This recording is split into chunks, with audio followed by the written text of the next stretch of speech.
ठीक आहे. तर ट्रायलचं असे डेफिनेशन कुठे दिली नाही आहे, ठीक आहे. पण जनरल याच्यामध्ये ट्रायल काय असते, जी कोर्टात जी प्रोसिजर चालते, बरोबर. तर ट्रायल म्हणजे अशी प्रोसिजर अदर दॅन इन्क्वायरी आणि इन्व्हेस्टिगेशन. इन्क्वायरी कोण करतं?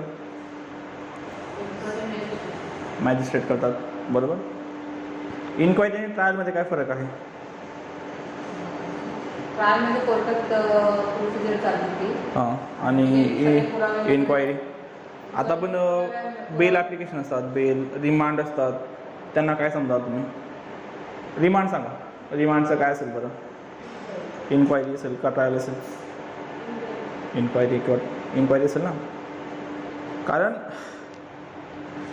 ट्रायलचं काय आहे की ट्रायल अशी प्रोसिजर आहे कोर्टाची, बरोबर. त्याच्यामध्ये त्या व्यक्तीने गुन्हा केलेला आहे की नाही, तर याच्यापासून सुरुवात होते आणि याचा एंड काय होतो? याचे जनरल 2 एंड असतात ट्रायलचे, एक तर ॲक्विटल, बरोबर, नाहीतर कन्व्हिक्शन, बरोबर. इन्क्वायरीचं कसं असतं? इन्क्वायरीमध्ये तुम्ही रिमांड ऑर्डर म्हणा, एखादी प्रॉपर्टी जर परत करायची असेल ते त्या गोष्टी इन्क्वायरीमध्ये येतात, बरोबर. तर ट्रायल आता CRPCमध्ये त्या ट्रायलच्या प्रोसिजर दिलेल्या आहेत बऱ्यापैकी, की एखादी ट्रायल असेल तर तिचे स्टेजेस काय असतील. आता तुम्ही जेवण बनवता, बरोबर. आता जेवण बनवण्याची काय प्रोसेस आहे ना. समजा तुम्ही फॉर एक्झाम्पल काहीतरी एखादी भाजी बनवताय, माशांचं कालवण समजा, चला ठीक आहे, सोपं साधं. तर त्याची प्रोसिजर काय असेल का नाही? पहिले मासे धुवा, त्यांना लहान पीसेसमध्ये कट करा, कांदे असतील, मसाला घ्या किंवा ते, म्हणजे एक रांगेने चालतं ना, बरोबर. मासे आणले बाजारातून, त्यांना धुतले वगैरे, कापले वगैरे, नंतर त्यांचा मसाला वगैरे तयार केला, बरोबर. तेलात मासे टाकले, पहिले मासे टाकायचे का मसाला टाकायचा, त्या पण त्या गोष्टी ऑलरेडी प्री सपोज असतात. आता समजा तुम्ही सगळं केलं पण मासेच नाही आणले, तर होईल का तुमचं? काल नाही होणार. तर त्याप्रमाणे पण ट्रायलचं पण कसं आहे की ट्रायलच्या स्टेजेस आहेत, की सगळ्यात आधी काय व्हायला पाहिजे, त्याच्यानंतर काय व्हायला पाहिजे, बरोबर. मग त्याने जर प्ली ऑफ गिल्टी केलं तर मग त्याच्यानंतर मग त्याचं ती पुढे केस फाटून जाते. प्ली ऑफ गिल्टी की मला आरोप मान्य आहेत, मग बघा तुम्ही मला काय करायचं. त्यानं सांगितलं मला आरोप मान्य नाही, तर लगेच दुसरा फाटा फुटून गेला त्या याच्यामध्ये, बरोबर. पुढे आलं लगेच जर एव्हिडन्सेस नसतील तर पुढे ॲक्विटल होऊन जाईल बाजूला. एव्हिडन्सेस जर असतील तर पुढे कन्व्हिक्शन होतं आहे चांगलं, बरोबर. प्रॉसिक्युशनने त्याचे एव्हिडन्सेस दिले, डिफेन्स त्याचे एव्हिडन्सेस दिले लगेच, कारण त्या स्टेजेसमध्ये यायला पाहिजे ते, बरोबर. आता जर समजा प्रॉसिक्युशन एव्हिडन्सेस दिले आणि जर ट्रायलमध्ये जर डिफेन्सच्या एव्हिडन्सांना वाव नसेल तर नॅशनल जस्टिसचं तत्व कसं हे होईल त्याच्यामध्ये? ऑडी ऑल्टरम पार्टम माहिती आहे ना काय? ऑडी ऑल्टरम पार्टम दोघी साईड ऐकून घ्यायला पाहिजे. हर्ड अनदर साईड, जे नॅचरल जस्टिस कन्सेप्ट माहिती आहे? नॅचरल जस्टिस ॲडमिनिस्ट्रेटिव्ह लॉला होते. काय? हां, नॅचरल जस्टिसचे प्रिन्सिपल आहेत. पहिलं काय की ऑडी ऑल्टरम पार्टम म्हणजे हर्ड अनदर साईड, समोरच्याचं पहिले तुम्ही ऐकून घ्या. या ठिकाणी जर आपण ॲक्यूजचं ऐकूनच नाही घेतलं आणि फक्त प्रॉसिक्युशनचे विटनेसेस घेतले, त्याच्यावर अन्याय आहे का नाही? नॅचरल जस्टिस त्याला वाव कुठे भेटतो आहे? स्वतःचा डिफेन्स करण्यासाठी, बरोबर. दुसरं प्रिन्सिपल येतं की नो वन जज इन हिज ओन केस. आता तो जर याच्यात पण लागू होतो ट्रायलमध्ये म्हणा. आता एखादी व्यक्ती आहे, तुमच्या वेळी जर कंप्लेंट कोणी केली असेल तर तुम्हीच ती ऐकायला पाहिजे का? किंवा तुम्हीच त्याच्यावर डिसिजन द्यायला पाहिजे का? नाही. तर कोणताही व्यक्ती स्वतःच्या केसमध्ये जज राहणार नाही. तर ट्रायलमध्ये पण त्या प्रकारे एखादी ती कन्सेप्ट येऊ शकते. कारण जर तुमचे रिलेटिव्ह असतील किंवा फ्रेंड असतील तर या आधारावर तुम्ही काय करतात, तर या आधारावर त्या ट्रायलपासून तुम्ही बाजूला होऊन जातात. ठीक आहे.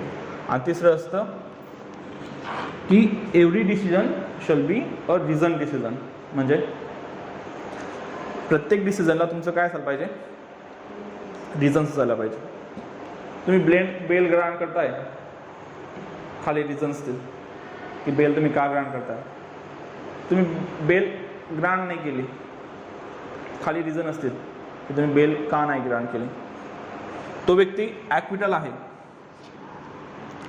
त्याला ॲक्विटल करतोय आपण, त्याला आपण ॲक्विटल का करतोय ते तुमच्या जजमेंटमध्ये असेल. त्या व्यक्तीला आपण कन्व्हिक्शन करतोय, तर आपण त्याला कन्व्हिक्शन का करतोय तर त्याचे रिझन असेल त्याच्यामध्ये. त्याच्यानंतर येतं quantum of sentence. Quantum of सेंटेन्समध्ये प्रॉसिक्युशन सांगतं की जास्त सेंटेन्स द्या, डिफेन्स सांगतं की कमी सेंटेन्स द्या. नंतर जर पुढे अजून प्रोबेशन ऑफ ऑफेंडर ॲक्ट त्याला ॲप्लिकेबल झाला तर त्याची वेगळी प्रोसिजर होऊन जाते पुढे. बरोबर, फाईन असेल किंवा काय असेल तशा त्या बरोबर स्टेजेसमधून जावं लागतं. बरोबर, आता मला जर मुंबईला जायचं असेल तर मधले बाकीचे गाव पण घ्यावे लागतील. असं नाही की तुम्ही इथून गायब झाले आणि मुंबईला पोहोचले, तर मधली त्या रस्त्याने जाणं आवश्यक आहे. बरोबर, तर त्याप्रमाणे ट्रायलचं असतं. CRPCमध्ये ट्रायलचे मोस्ट ऑफ म्हणजे जे मुख्य 2 प्रकार आहेत, बाकीचे आहेत समरी केसेस आणि समन केसेस. ठीक आहे, ते आपण नंतर बघू. आधी जे मुख्य प्रकार आहेत ते आधी बघून घेऊ. एक आहे की वॉरंट ट्रायल. बरोबर, पहिलं झालं तुमचं वॉरंट ट्रायल. आपण काल ते तुम्हाला सांगितलं ज्या गुन्ह्यात 2 वर्षापेक्षा जास्त शिक्षा असेल ती वॉरंट ट्रायल. बरोबर, वॉरंट ट्रायलचे 2 प्रकार पडतात. एक ऑन पोलीस रिपोर्ट. बरोबर, आणि दुसरी अदर दॅन पोलीस रिपोर्ट. आता इन शॉर्टमध्ये सांगतो की दोघांमध्ये फरक काय. ऑन पोलीस रिपोर्ट म्हणजे काय की ती एक नॉर्मल प्रोसिजरने आलेली गोष्ट आहे. काय की पहिले तुमची FIR झाली, बरोबर, इन्व्हेस्टिगेशन झाली असेल, त्याच्यानंतर फायनल रिपोर्ट आला असेल 173 खाली, आणि त्या फायनल रिपोर्टवर जर ते मॅजिस्ट्रेटने काय घेतलं असेल, कॉग्निझन्स घेतलं असेल, तर ते काय झालं तुमचं ऑन पोलीस रिपोर्ट. आता याची प्रोसिजर वेगळी असेल, कारण काय ही एक रेग्युलर प्रोसिजरने आलेली आहे. FIR नंतर इन्व्हेस्टिगेशन, फायनल रिपोर्टवर त्यांनी काय मॅजिस्ट्रेटने कॉग्निझन्स घेतला आहे. पण otherwise then police report, warrant cases, जर 190 खाली जर तुम्ही काय केलं, कंप्लेंट लॉस केली, प्रायव्हेट कंप्लेंट बोलतो आपण त्याला, 190 खाली प्रायव्हेट कंप्लेंट दिली, तर याची प्रोसिजर काय असते. मग आपण मागे शिकलो बघा लिमिटेशन ऑन टेकिंग कॉग्निझन्सच्या पहिल्या लेक्चरमध्ये, की याचं डायरेक्ट मग काय होतं एक्झामिनेशन ऑफ 200, 201, 202, 203, 204 इश्यू प्रोसेस वगैरे, तर त्या गोष्टी होतात. बरोबर, आता अदरवाईज देन पोलीस रिपोर्ट याच्यामध्ये बेसिक फरक काय आहे. ही केस कुठून चालू होते, ही केस 173 पासून चालू होते. कशापासून, पोलीस रिपोर्टवरून. पण अदरवाईज देन पोलीस रिपोर्ट याच्यामध्ये ती प्रायव्हेट कंप्लेंटपासून चालू होते. म्हणजे दोघांमध्ये काहीतरी फरक आहे ना. याच्यामध्ये एव्हिडन्सेस वगैरे कोण आणेल, या केसमध्ये पोलीस आणतील. पण या केसमध्ये एव्हिडन्सेस कोण प्रोड्यूस करत आहे, ज्याने कंप्लेंट केलेली आहे त्याचे जे काही विटनेसेस आहेत ते आहेत. बरोबर, पण असं नाही की या केसमधून 190 खाली जर त्यांनी कॉग्निझन्स घेतला तर 200 मध्ये गेलं, नंतर 201, 202 तिथं एक्झामिनेशन ऑफ विटनेसेस वगैरे त्याचे झाले. मग कोर्टाला वाटलं की आता इश्यू प्रोसेस करायला पाहिजे.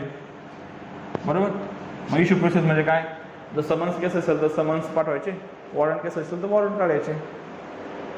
हे झालं. आता तुम्हाला नंतर सांग शेवटी लेक्चर. ठीक आहे, तर 190 खाली उदाहरण एक पर्टिक्युलर केसचं नाही येणार त्याच्यात. याच्यातून मर्डर वगैरे येऊ शकतं. जर समजा पोलिसांनी कंप्लेंट तुमची फाईल करून घेतली नाही, FIR करून घेतली नाही, तर तुम्ही प्रायव्हेट कंप्लेंट करणारच ना. कॉग्निझन्स घेण्यासाठी 2 नाही असतात. एक तुम्ही एक तर FIR करा, जर पोलीस FIR घेत नसतील तर SP कडे तुम्ही ते लेटर पाठवा. SP ने जर कॉग्निझन्स नाही घेतलं तर प्रायव्हेट कंप्लेंट करा. पण प्रायव्हेट कंप्लेंट सगळ्यात शेवटी असते. ठीक आहे, कोर्ट जरी सांगतं की तुम्ही आधी एस पीला लेटर पाठवलं का किंवा ते केलं का, त्याच्यानंतर तुमची प्रायव्हेट कंप्लेंट घेतली जाते, बरोबर. याच्यात असं बार नाही आहे की कोणती केस टाका किंवा काय करा. इव्हन दो रेपच्या केसेससुद्धा प्रायव्हेट कंप्लेंटने तुम्ही जाऊ शकतात. एखादी पॉलिटिकल इन्फ्लुएन्सर असेल, जिल्ह्यामध्ये त्याचं वर्चस्व असेल, आणि जर पोलिसाची कंप्लेंट जर रिसिव्ह करत असतील तर मग काय करायचं, प्रायव्हेट कंप्लेंट पर्याय आहे, बरोबर. तर त्याच्यामुळे या दोघांच्या काय राहील, फरक राहील दोघांच्या प्रोसिजरमध्ये. त्यांच्या स्टेप वेगळ्या राहतील, ते स्टार्टिंग पॉईंट त्यांचा वेगळा राहील. त्याप्रमाणे एक तर तुमची समन्स केस, ठीक आहे, ज्या पीटी ऑफिसेस आहेत आपण हे नंतर बघू, बरोबर. तिसरी येते समरी ट्रायल. समरी ट्रायल 260 वगैरे मध्ये आहेत त्या, तर त्या आपण नंतर बघू, म्हणजे तुम्हाला आता गफलत होणार नाही, ठीक आहे. त्या दोन तुम्ही बाजूला ठेवा तात्पुरतं. आता फक्त तुम्ही वॉरंट ट्रायलवर फोकस करा. तर वॉरंट ट्रायलमध्ये बघा, जर तुम्ही हे बघितलं CRPC मध्ये शेड्यूल फर्स्ट आहे ना, हां, तर त्याच्यामध्ये तो चौथा कॉलम आहे शेवटी बघा डायरेक्ट शेड्यूल फर्स्टमध्ये, बाय हुम कोर्ट ट्रायबल, बरं, चौथा हे त्याच्यामध्ये आहे ट्रायल बाय एनी मॅजिस्ट्रेट आहे, नंतर ट्रायल बाय सेशन कोर्ट आहे, बरोबर. तर अशा गोष्टी आहेत त्याच्यामध्ये दिलेल्या. तर मॅचवर तुम्हाला काय करतं की IPC मध्ये जे काही बाकीचे कलम आहेत तर तिथे ऑलरेडी लिहून ठेवलेलं आहे की कोणत्या कोर्टाने ती केस चालवायची. फॉर एक्झाम्पल NDPS आहेत, NDPS मध्ये ती कोर्टचं कोण चालवतं ती केस, सेशन कोर्ट चालवतं डायरेक्ट. पॉक्सोच्या केसेस आहेत तिथं पण सेशन कोर्ट चालवतो. ॲट्रोसिटीच्या केसेस आहेत त्या पण सेशन कोर्ट चालवतो, बरोबर. तसं 302 आहे. जनरली काय असतं की ज्या केसेसमध्ये मोस्ट ऑफ जास्त पनिशमेंट असेल, बरोबर, तर अशा केसेस कोण चालवतं, अशा कोर्ट सेशन कोर्ट चालवतो. पण हे फक्त एक जनरल रूल सांगतोय मी, याला भरपूर सारे एक्सेप्शन आहेत, बरोबर. एखादी केस असेल त्याला 10 वर्ष आता रॉबरीची केस आहे, पनिशमेंट 14 वर्षापर्यंत आहे, पण ट्रायबल बाय कोणाची होती, JMFC ट्रायबल बाय, बरोबर. तर ते एक तर तुम्ही शेड्यूल फर्स्टमधून ऐकू शकतात किंवा जनरल रूल त्याला अप्लाय करू शकतात. तर याच्यापैकी सगळ्यात पहिली ट्रायल येते सेशन ट्रायल, बरोबर.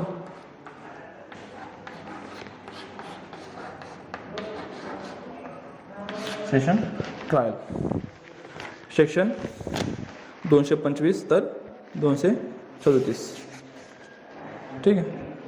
तर याच्यामध्ये काय तर तुमचं सेशन ट्रायलबद्दल म्हणजे माहिती दिलेली आहे 225 तर 237.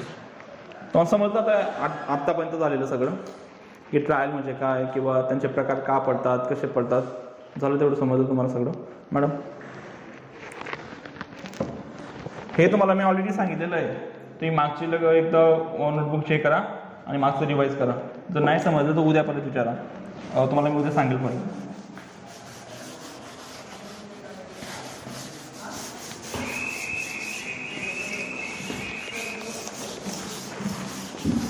तर पहिली ट्रायल कोणती, सेशन ट्रायल. हां, तुमच्यात वेगळ्या याच्यात असेल मॅडम.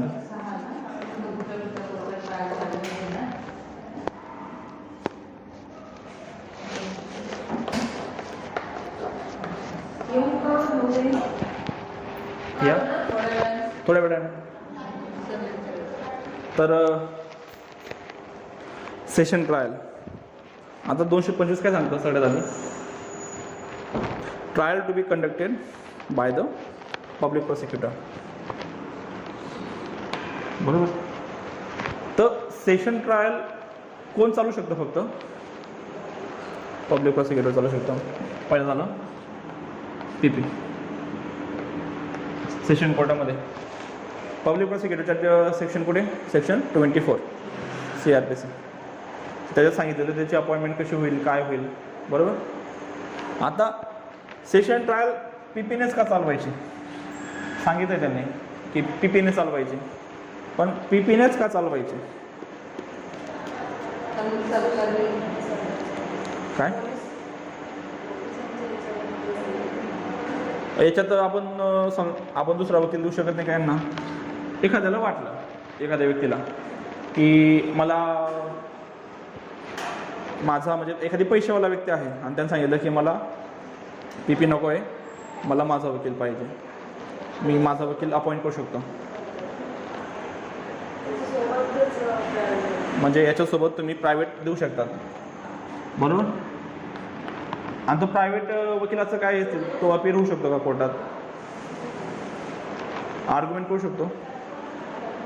मॅडम सांगितलं आहे मी तुम्हाला आधीच, तुम्हीच प्रश्न विचारला होता. हा तुमचाच प्रश्न मी तुम्हाला विचारतोय. सरकारी वकील जेव्हा आपण म्हणजे तर मी प्रश्न विचारला होता की ज्या क्रिमिनल केसेस आहेत त्या सरकारी वकिलानेच का चालवायच्या, तुमचा प्रश्न होता बघा. मी तुम्हाला उत्तर पण दिलं होतं त्यावेळेस. तुम्ही सांगितलं होतं की कारण म्हणजे तो विकला जाऊ शकतो प्रायव्हेट वकील, पण सरकारी वकील म्हणजे विकलानीच आपण वकील आहेत म्हणजे विकलानी जाऊ शकतो. तर याच्यामध्ये रिजनेबल आन्सर, आता बाकीच्यांना तुम्ही वकिलांना जर सांगितलं ना असं, कारण वकीलना एकदम सेन्सिटिव्ह प्रजाती आहे. आता आम्ही ज्या वेळेस लिगल एडची कामं करायचो त्यावेळेस आम्ही नाटक बसवलं होतं लिगल एडच्या याच्यामध्ये कॉलेजला असताना. तर वकील खूप सारे नाटक एकदम भारी बसलेलं, खूप साऱ्यांनी गर्दी केलेली, बरोबर. आणि काय होतं की आता लिगल एड की तुम्ही तुमचे जे आहेत तंटे आहेत ते तुम्ही आपसात मिटून घ्या वकिलांकडे, म्हणजे एक प्रकारे कोर्टात तुम्ही जाऊ नका. आता ऑब्व्हियसली तर वकिलांना तर थोडा राग येणारच आहे. तर त्याच्यात एकच शेवटचा सीन होता की त्याच्याकडे शेवटची गाय असते, ठीक आहे. आम्ही गाय पण नेलेली तिथं कोर्टामध्ये. तर ती गाय विकून तो वकिलांना पैसे देतो. तर ती वकिलांना अजिबात आवडली नाही ती गोष्ट. आता ऑलरेडी माहिती आहे की लोक कसे कसे पैसे देतात, त्या वकिलांना आवडली नाही. सगळी वकील गायब, कोणीच उभं नाही बघायला नाटक शेवटचा क्षण. म्हणजे वकील सगळ्यात सेन्सिटिव्ह प्रजात असं समजा. तर विकलाही जाणार तो, पण त्याच्यात कॉम्प्रोमाइज व्हायचे चान्सेस खूप जास्त असते. म्हणजे मला शब्द बदलायला काय पण उद्देश तर तोच ना. उद्देशाला पण महत्व नाही ना, तुमचे शब्द असायला पाहिजे ना. तुमचा उद्देश मला कळलं म्हणजे समोरच्याला कळायला पाहिजे ना. मी तुम्हाला समजून घेतलं पण समोरच्याने नाही समजून घेतलं तर असं काय बोलताय म्हणून. ठीक आहे. तर काय असतं की हीच केस पुढे गेली होती की काय व्हायचं की PP ही पॉलिटिकल पोस्ट आहे, बरोबर. पॉलिटिकल पोस्ट याच्यासाठी की ज्याचं राज्यात सरकार, तर त्याच पक्षाचे जास्त करून पब्लिक प्रॉसिक्युटर, कारण ते जिल्हाधिकारी नेमायचे आणि त्याला राज्य सरकार काय करायचं परवानगी द्यायचे, बरोबर. तर काय व्हायचं की ज्या सेशन ट्रायल राहायच्या तर यांच्यापेक्षा नक्कीच डिफेन्सचे विटनेसेस, आपलं डिफेन्सचे वकील चांगले राहायचे, लॉयर्स वगैरे. तर आरामात ते काय करायचे, लूप होल शोधायचे आणि त्यांना शिक्षा व्हायची, शिक्षा नाही व्हायची. तर माशीच एक PR दाखल केली होती सुप्रीम कोर्टात की क्रिमिनल केसेसमध्ये पर्सनला त्याचा प्रायव्हेट काय असेल वकील असेल तो नेमायची परवानगी देण्यात यावी, बरोबर. पण काय होऊन जातं की समजा एखादी नॉर्मल व्यक्ती आहे, नॉर्मल म्हणजे आपण त्याला लेमॅन म्हणतो.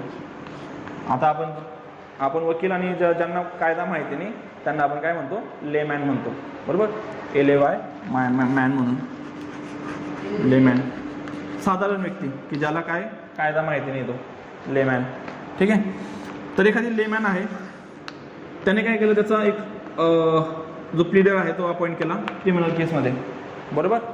ऑफेन्समध्ये झाला आहे, ऑफेन्स झाला आहे रेपचा. समोर डिफेन्सचा विटनेस आहे, डिफेन्सचं काय काउन्सिल आहे, बरोबर. आता याच्यामध्ये सरकारचा पक्ष कुठेच नाही.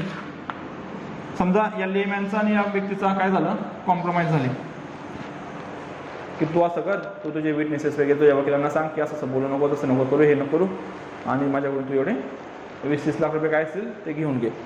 या दोघांमध्ये काय झाली, कॉम्प्रोमाइज होऊन गेली, बरोबर. याच्यात अल्टिमेट कोणाचं नुकसान आहे, याच्यात अल्टिमेट समाजाचं नुकसान आहे.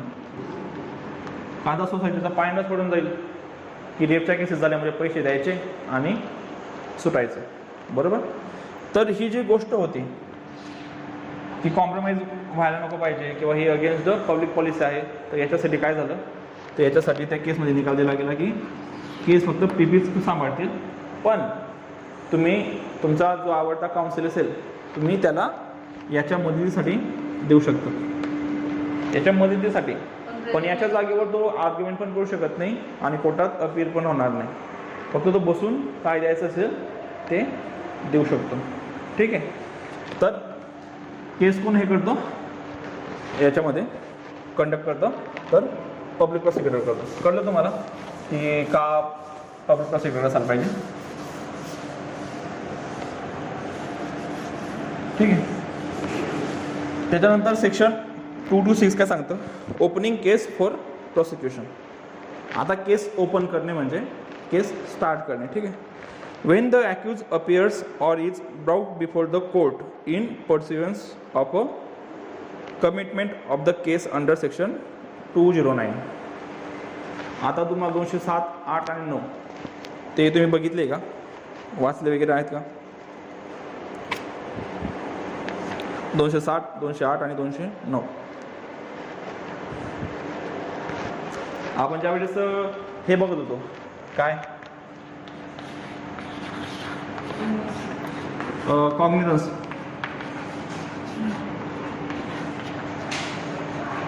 त्यावेळेस मला सांगितलं होतं की जी ट्रायल सेशन ट्रायल जरी असेल, बरोबर, सेशन ट्रायल जरी असेल तरी पण ती आधी कोणाकडे जाते? त्याचं क्लेरिकल वर्क कोण करतं? आधी JMFC करतो, बरोबर. मग जोपर्यंत फायनल रिपोर्ट सबमिट होत नाही तोपर्यंत ती केस कोणाकडे असते? JMFC कडे असते. तो फक्त इन्क्वायरीचा भाग असतो, तो ट्रायल चालवत नाही, तो फक्त इन्क्वायरी करतो त्याच्यामध्ये, बरोबर. म्हणजे समजा काय JMFC first class, JMFC FC, ठीक आहे, फर्स्ट क्लास आणि SC म्हणजे सेकंड क्लास. हां, तर तो काय करतो? बेल वगैरे असेल, रिमांड वगैरे असतील, तर जोपर्यंत फायनल रिपोर्ट येत नाही तोपर्यंत तो नजर ठेवतो, बरोबर. आणि एकदाचं ते फायनल रिपोर्ट आला तर ती केस कोणाला कमिट करतो? ती केस सेशनला देऊन टाकतो. त्या प्रोसेसला काय म्हणतात? कमिटल ऑफ केस. त्यावेळेस सेक्शन 207, 208 आणि 209 काय सांगतं? ज्यावेळेस केस कमिट होईल, बरोबर, तर त्यावेळेस जे कोर्ट आहे म्हणजे JMFC आहे, तर त्यांनी जेवढे पण नेसेसरी डॉक्युमेंट आहेत, कोणाचे नेसेसरी डॉक्युमेंट आहेत की यांचे जबाने असतील नोंदवलेले, नंतर तुमच्या फायनल रिपोर्ट असेल, copy of final report, medical certificate असेल, नंतर तुम्हाला स्टेटमेंट सांगितलं स्टेटमेंट असेल, किंवा जर समजा FIRची कॉपी असेल, ऑकरन्स रिपोर्ट असतील, किंवा काही तत्सम डॉक्युमेंट असतील, स्पॉट पंचनामा असेल, अरेस्ट पंचनामा असेल, सीझर पंचनामा असेल, अशा सगळ्या गोष्टींचे जे डॉक्युमेंट असतात ते कोणाला द्यावे लागतात? तर ते याला ॲक्युज्ड पर्सनला, बरोबर, at the time of committal of case. आता एक प्रश्न उपस्थित राहतो, FIRची कॉपी ॲक्युजला भेटू शकते का ॲज अ राईट? सेक्शनमध्ये त्यांनी सांगितलं आहे, सेक्शनमध्ये फक्त जो इन्फॉर्मंट आहे, विक्टिमला पण नाही, हां, जो इन्फॉर्मंट आहे त्यालाच ती कॉपी द्यायची असं. मग सेक्शनमध्ये नाही आहे पण एक केस लॉ आहे त्याच्यावर, ठीक आहे. तर आता ते ॲक्युजला पण ती कॉपी काय भेटते? फ्री ऑफ कॉस्ट भेटू शकते. FIRची कॉपी कायद्यामध्ये नाही आहे पण केस लॉ आहे ते, ठीक आहे. तर त्याचं नाव मला आठवलं तर तुम्हाला सांगेल मी लगेच. तर ते काय असतं की कमिटलच्या वेळेस त्या ॲक्युजला ती सगळी डॉक्युमेंट द्यावे लागतात, कारण ती केस आता ट्रायलसाठी जाणार आहे ना. तर मग आधी त्याचा डिफेन्स प्रिपेअर करण्यासाठी आपण ते काय करतो? ॲक्युजला त्या गोष्टी देऊन टाकतो. तर सेक्शन 226 काय सांगतं आहे की when the accused appears or is brought before the court. आता याचा काय अर्थ होतो? Appears or brought before the court. आता तो केव्हा अपियर होईल आणि केव्हा ब्राउट बिफोर होईल? दोघांमध्ये काहीतरी फरक आहे ना. म्हणजे कोर्टासमोरच आणताय त्याला, पण दोघी वेगवेगळ्या प्रोसेस आहेत. अपियर म्हणजे की तो स्वतःहून आला, त्याला जर बेलवर सोडलं असेल, बरोबर, आणि तो स्वतःहून हजर झाला कोर्टात त्याच्या हिअरिंगला. किंवा ब्राउट बिफोर कोर्ट म्हणजे अंडर तो याच्यामध्ये असेल, जेलमध्ये, MC मध्ये, मॅजिस्ट्रेट कस्टडीमध्ये, आणि त्याला घेऊन आला, बरोबर. तर ते ब्राउट बिफोर कोर्ट. तर काय होतं की 209चा जर कंप्लायन्स झाला, 209 मध्ये सांगितलं ना की सगळे जे डॉक्युमेंट्स असतील किंवा काय असेल तर ते कोणाला द्यायचे? ॲक्युजला द्यायचे. The prosecutor shall open his case by describing the charge brought against the accused and stating what evidences he purposes to prove the guilt of the accused. तर पहिली स्टेज काय झाली आता याची सेशन ट्रायलची. Open the case by PP. बरोबर. आता या स्टेजमध्ये काय असतं, या स्टेजमध्ये पीपी काय सांगतो की याच्यावर कोणते कोणते चार्जेस ठेवण्यात आलेले आहेत. चार्जेस की याला 302 खाली काय केलेलं आहे, याला चार्ज ठेवण्यात आलेला आहे या केसमध्ये. बरोबर. आणि अजून काय सांगेल की एव्हिडन्सेस काय काय तुमच्याकडे, म्हणजे आमच्याकडे पोलिसांनी जमा केलेले, की ज्याच्यामुळे याचं काय होईल, गिल्ट प्रूव्ह होईल. बरोबर. टेक्निकल गोष्टी आहेत, व्यवस्थितपणे समजून घ्या, सोप्या करून सांगतोय. तर याच्यामध्ये तू पहिल्यांदा काय सांगेल की त्याच्यावर चार्जेस कोणते कोणते आहेत आणि माझ्याकडे एव्हिडन्सेस म्हणजे प्रॉसिक्युशनकडे एव्हिडन्सेस कोणते कोणते आहेत for the purpose of proving the guilt of the accused person. बरोबर. पण ही गोष्ट केव्हा, मग पहिले सेशन कोड काय सांगेल त्यांना की तुम्ही ते 209चा कंप्लायन्स केला आहे का. मग 209मध्ये काय सांगितलेलं आहे की ते सगळे जे डॉक्युमेंट आहेत केसेसचे तर ते त्याला ॲक्यूजला द्यायचे. ठीक आहे. आता हे झालं तुमचं पीपीचं ओपन एक सिव्हिल केसचं. आता क्रिमिनल केसमध्ये जी सूट असतो तर त्याच्यामध्ये कुणाला राईट असतो हे व्हायचा, सगळ्यात आधी सबमिशन आपलं आर्ग्युमेंट वगैरे किंवा सबमिशन करायचं. राईट टू बिगेन कोणाला असतो, नाही सिव्हिलमध्ये प्लेंटिफला मॅडम, जनरली प्लेंटिफला असतो. डिफेंडंट करू शकतो का ओपन केस, बिगेन करू शकतो, म्हणजे काय वाटतं करू शकतो का, डिफेंडंट करू शकतो का, केव्हा,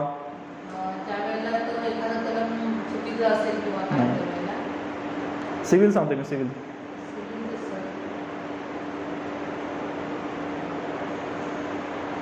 तरी काय वाटतं तुम्हाला, करू शकतो एवढं आहे. डिफेंडंट बिगेन करू शकतो सिव्हिल सूट, पण केव्हा करू शकतो, ज्यावेळेस त्याच्याकडे काहीतरी स्पेशल डिफेन्स असेल. स्पेशल डिफेन्स कसा,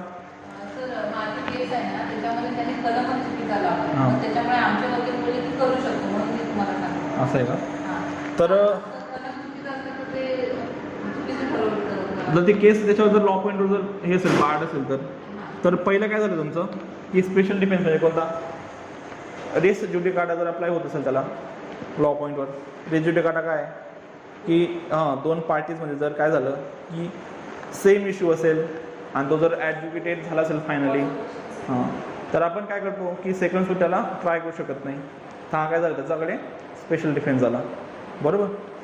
आता याच्यामध्ये कोणता डिफेन्स असेल,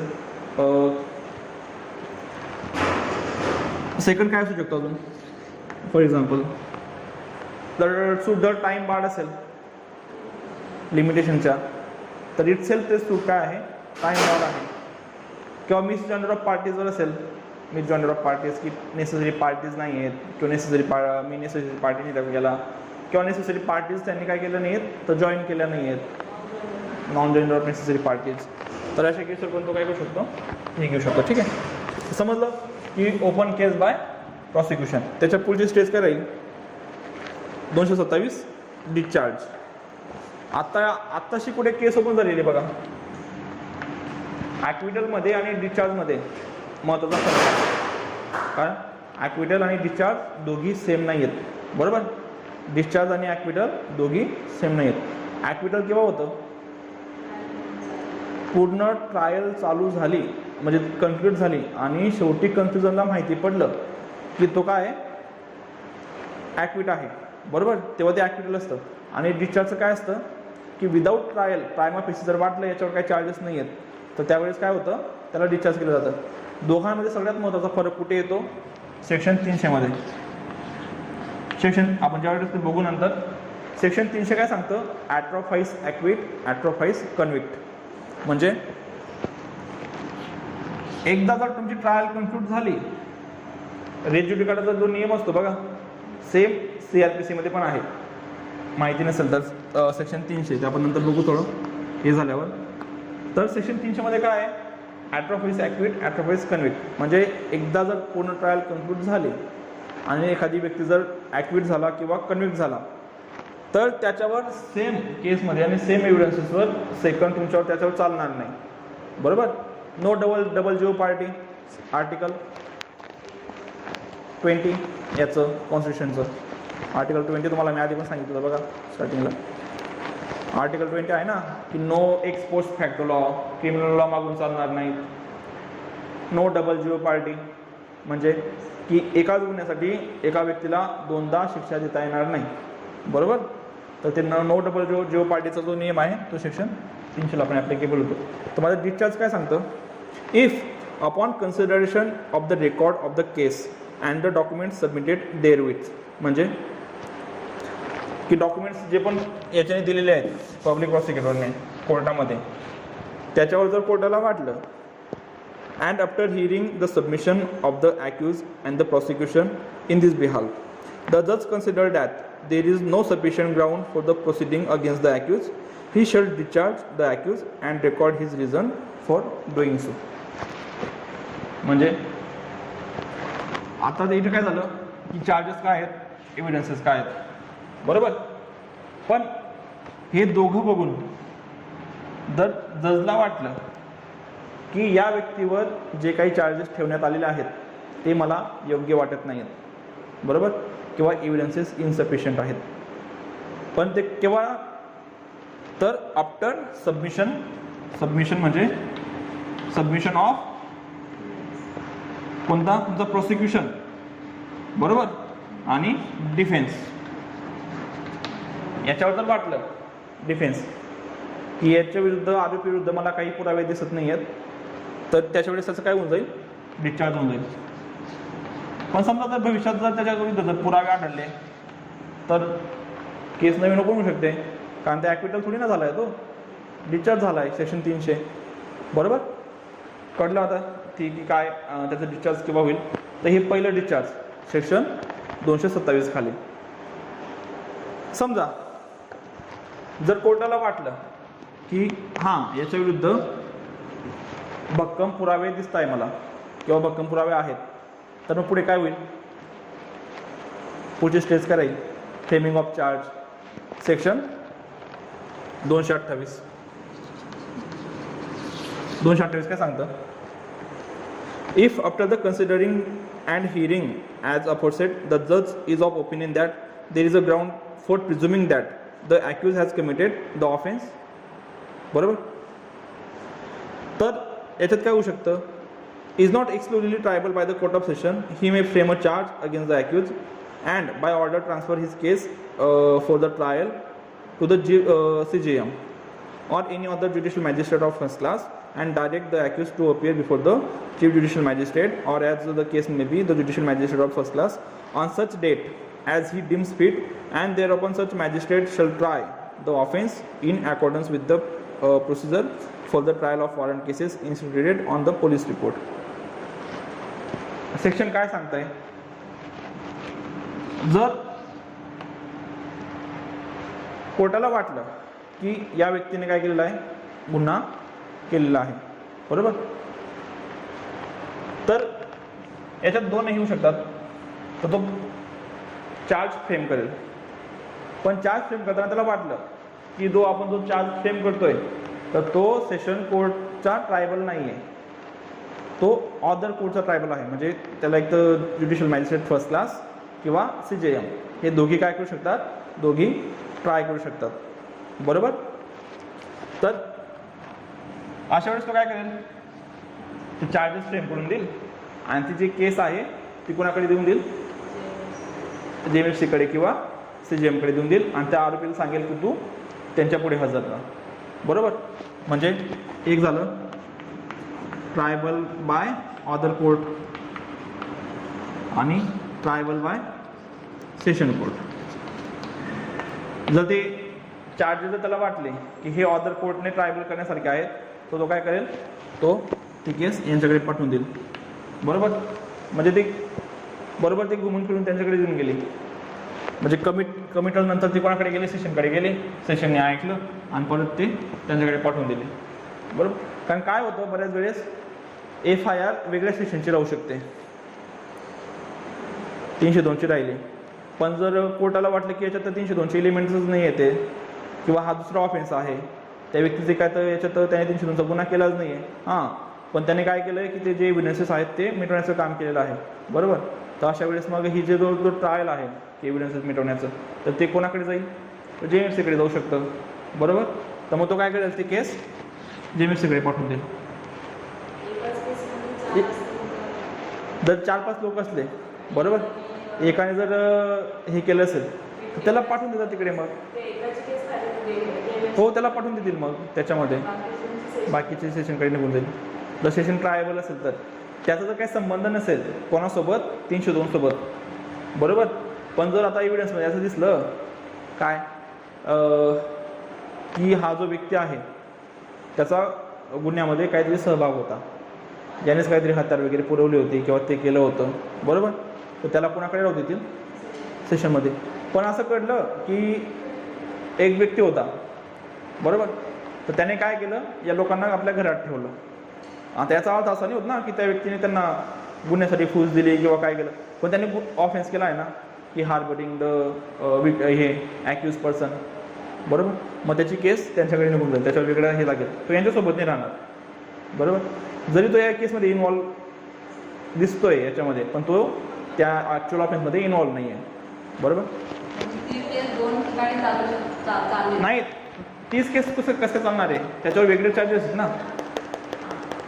तो त्याने काय केलं, फक्त त्या ज्या गुन्हेगार आहेत त्यांना काय केलं, त्याने आपल्या घरात ठेवलं. त्याचा आणि गुन्ह्याचा काही संबंध आहे का, नाही आहे. पण त्याचा संबंध राहिला, त्याने सांगितलं असेल की मारून टाकायला काय होत नाही, तो फसला ना अबेटमेंटमध्ये, मग त्याचा डायरेक्ट संबंध आला त्या गुन्ह्यासोबत. मग त्याच्यामुळे तो आणि ते सगळे व्यक्ती आहेत ते एकत्र सेशनमध्ये चालतील. बरोबर. पनिशमेंट वेगवेगळी राहील, नो डाऊट, पण केस सेशनला चालेल त्यांची. बरोबर. पुढे काय सांगतं, आणि जर exclusively triable by the court of session he shall frame a charge in writing against the accused. बरोबर. तर चार्जेस कसे असतील, तर रिटर्नमध्ये असतील लिहिलेले. आता ती प्रोसिजर काय आहे की चार्जेस फ्रेम करायचे इन वर्नॅक्युलर लँग्वेज, ते ॲक्युजला एक्सप्लेन करायचे इन वर्नॅक्युलर लँग्वेज, म्हणजे तुझी मराठी असेल, हिंदी असेल, इंग्लिश असेल, त्याला एक्सप्लेन करायचे की तुझ्यावर असे असे चार्जेस ठेवण्यात आलेले आहेत. ठीक आहे. त्याच्यानंतर पुढे काय होतं, सेक्शन सबक्लॉज 2 काय, वेअर द जज frame any charge under clause B of subsection the charge shall be read and explained to the accused, and the accused shall be asked whether he plead guilty of the offense charge or claim to be tried. तुम्ही इथपर्यंत chart बनवून घेतला आहे का, असा chart बनवला आहे का असा. ठीक आहे. तर आपण चार्जेसपासून चालू करू परत तिकडे.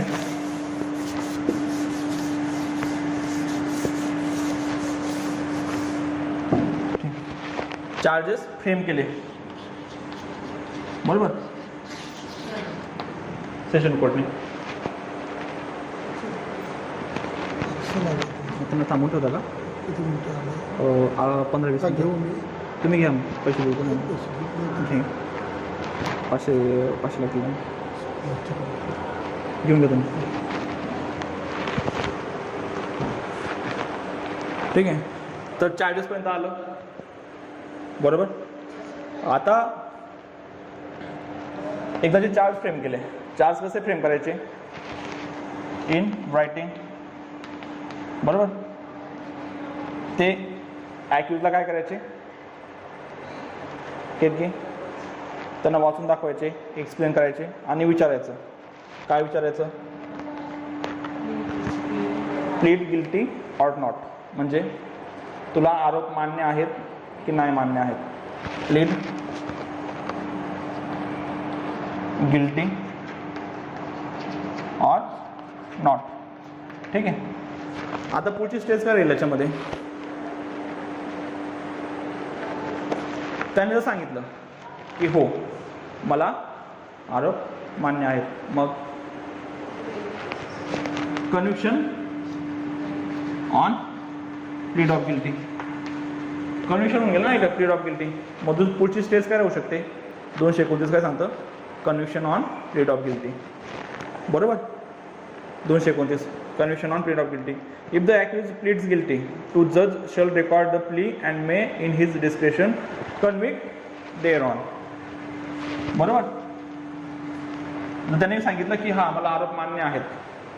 मग त्याने जर सांगितलं की मला आरोप मान्य आहेत मग जजने मॅन्डेटरी करायचं का की डायरेक्ट त्याला पनिशमेंटच द्यायची का डायरेक्ट. जज हे करू शकतो का त्याच्यामध्ये तपास करू शकतो का की का सांगू शकतो त्याला तो सांगतोय ॲक्यूज की मला शिक्षा द्या मला शिक्षा द्या तरी पण जज करू शकतो का. तर याच्यामध्ये एक डिस्क्रिप्शन पॉवर असेल जजला की जरी त्याने प्लीड ऑफ गिल्टी केलं असेल तरी पण मॅजिस्ट्रेट म्हणजे जो जज आहे तर तो त्याची ट्रायल चालू शकतो पुढे. त्याला जर वाटत असेल की हा प्लीड ऑफ गिल्टी करतोय पण कशामध्ये एखादी क्वेश्चन असेल किंवा काय असेल तर अशामध्ये तो काय करतोय प्लीड ऑफ गिल्टी करतोय. त्यावेळेस कोर्ट काय करेल त्याची प्लीड ऑफ गिल्टी ॲक्सेप्ट करणार नाही आणि त्याची ट्रायल चालू करून देतील. ठीक आहे. समजा त्यांनी सांगितलं की if accused refuse to plead of guilty or does not plead or claim to be tried. बरोबर. तर मग पुढे काय राहील मग जज shall fix the date for the prosecution. बरोबर. जर त्यांनी प्लीड ऑफ गिल्टी नाही केलं नॉट केलं तर मग काय करायचं मग डेट फॉर हिअरिंग. ठीक आहे.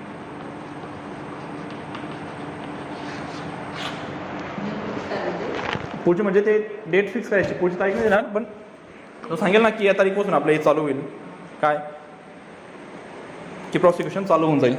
बरोबर. ठीक आहे. आपण थांबू आज. या 2-3 दिवसामध्ये आपलं म्हणजे एवढ्या आठवड्यात आपलं ट्रायल पूर्ण होऊन जायला पाहिजे. जर तेवढ्या झालं तर मग चांगलं होऊन जाईल.